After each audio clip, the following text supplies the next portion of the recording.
Hello guys, welcome back to my channel. আজি মই এটা অলপ বেলেগ টপিক লৈ আপোনালোকৰ ওচৰত আহিছোঁ। Top 5 most haunted places in Assam. আমাৰ অসমৰ 5খন ভূতীয়া জাগা। আৰম্ভ কৰাৰ আগতে আপোনালোকক কৈ লওঁ যে মই যিবোৰ ইনফৰমেশ্যন আপোনালোকক আজি দেখুৱাম বা দিম সেইবোৰ মই ইণ্টাৰনেটৰ পৰা বা যিকোনো ছ'চিয়েল ছাইটছৰ পৰা কালেক্ট কৰিছোঁ। মই সেই জাগাবোৰত গৈ পোৱা নাই। তেতিয়াহ'লে আহক আজিৰ ভিডিঅ'টো আৰম্ভ কৰোঁ।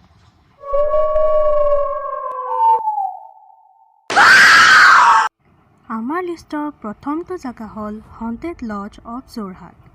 যোৰহাট হণ্টেড টাউন নহয়, কিন্তু যোৰহাটত এটুকুৰা জাগা আছে জিমখানা ক্লাবৰ ওচৰত, যিটুকুৰা ঠাই পেৰানৰ্মেল এক্টিভিটিৰ বাবে চকুত পৰিল। তাৰে স্থানীয় বাসিন্দাৰ মতে আগতে সেই লজটোত অকাল ৰিচুৱেল বা ব্লেক মেজিক যিটো কোৱা যায় সেইটো পাৰফৰ্ম কৰা হৈছিল। কোৱা যায় যে ঘৰটো ব্ৰিটিছৰ দিনৰ পৰাই বন্ধ আছে, যেতিয়া এবাৰ এটা ব্লেক মেজিক কৰাত ভুল হ'ল, আৰু তেতিয়াৰ পৰা কিছুমান অস্বাভাৱিক ঘটনা শুনিব পোৱা গ'ল। বহুতে কয় ৰাতি হ'লে কোনোবাই কান্দি থাকে, ৰুমৰ ভিতৰত কাৰোবাৰ ছায়া দেখা যায় ইত্যাদি। কিছুমান মানুহে তাতে ইনভেষ্টিগেশ্যন কৰিবলৈ গৈ দেখিলে যে ৱালত বা গ্ৰাউণ্ডত কিছুমান চিম্বলছ আঁকা আছে। তেওঁলোকৰ মতে এই চিম্বলছবোৰ ভূত প্ৰেতৰ লগত জড়িত। এইবোৰ কথা কিমান দূৰ সত্য মই নাজানো। যদি আপোনালোকে কিবা জানে তেনেহ'লে মোক কমেণ্ট কৰি নিশ্চয় জনাব। আজি আমাৰ লিষ্টৰ ছেকেণ্ড জেগাটো হ'ল বগীজুলি কেম্প নামেৰী ফৰেষ্ট ৰিজাৰ্ভত আছে। কোৱা যায় যে তাত কোনোবা নাৰীৰ চিঞৰ কান্দোন শুনিব পোৱা যায়, কিন্তু আজিলৈ কোনেও একো দেখা নাই। শুনামতে তাত কিছু শব্দ শুনা যায়, যেনে ধৰা কোনোবাই চেয়াৰ টানি নিছে, বহুত জোৰত দৰ্জা খিৰিকী বন্ধ কৰিছে, মাজনিশা কেতিয়াবা বাঁহ গছ ভাঙি মাটিত পৰাও শুনা যায়, কিন্তু কাকো দেখা পোৱা নাযায়। ইয়াৰ বাহিৰে বিশেষ ডিটেইলছ মই নাপালোঁ। নেক্সট আমাৰ লিষ্টত আছে হণ্টেড হাউচ নগাঁও। নগাঁৱত যোনটো হণ্টেড হাউচ আছে সেইটো তৰুফুকন ৰোডৰ ওচৰত আছে। শুনামতে তাত এজনী গাভৰু ছোৱালীৰ আত্মা আছে, যাক ৰেপ কৰি মাৰি পেলোৱা হৈছিল। তাইৰ আত্মাই এতিয়াও দোষীক বিচাৰি ফুৰিছে।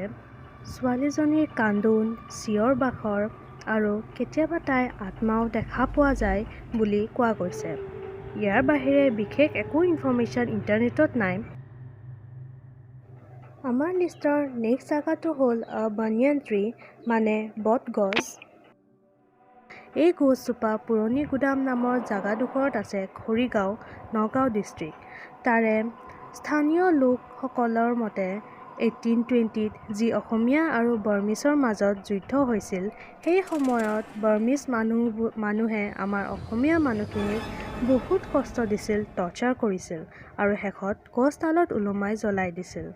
সেই অসমীয়া মানুহখিনিৰ আত্মাই এতিয়াও গছডালত হণ্ট কৰি থকা বুলি জনা যায়। এতিয়া আহিছোঁ আমাৰ শেষটো টপিকলৈ। লাষ্ট টপিকটো হ'ল মায়ং। ক'লা যাদু নগৰী Mayong. মায়ঙক India's black magic capital বুলিও জনা যায়। কোৱা যায় যে মায়ঙত এনেকুৱা যাদুঘৰ আছে যোনে মানুহক যিকোনো জন্তুলৈ পৰিৱৰ্তন কৰি দিব পাৰে। মায়ং শব্দটোতেই আছে মায়া। মায়া মানে ভ্ৰম, ভ্ৰম মানেই যাদু। মায়ঙৰ যাদুৰ কথা যিমান ক'লেও শেষ নহ'ব। মই পাৰ্চনেলি ইয়াৰ এখনো জেগাত গৈ পোৱা নাই। যিবোৰ ইনফৰমেশ্যন মই ইণ্টাৰনেটত পাইছোঁ মই আপোনালোকক সেইবোৰেই জনাবলৈ চেষ্টা কৰিছোঁ। তেতিয়াহ'লে আজিলৈ আমাৰ ভিডিঅ'টো ইমানতে শেষ কৰিছোঁ। যদি আমাৰ ভিডিঅ'টো চাই ভাল পালে তেনেহ'লে লাইক, কমেণ্ট, শ্বেয়াৰ আৰু লগতে মোৰ চেনেলটো ছাবস্ক্ৰাইব কৰি দিব। Thank you, bye by.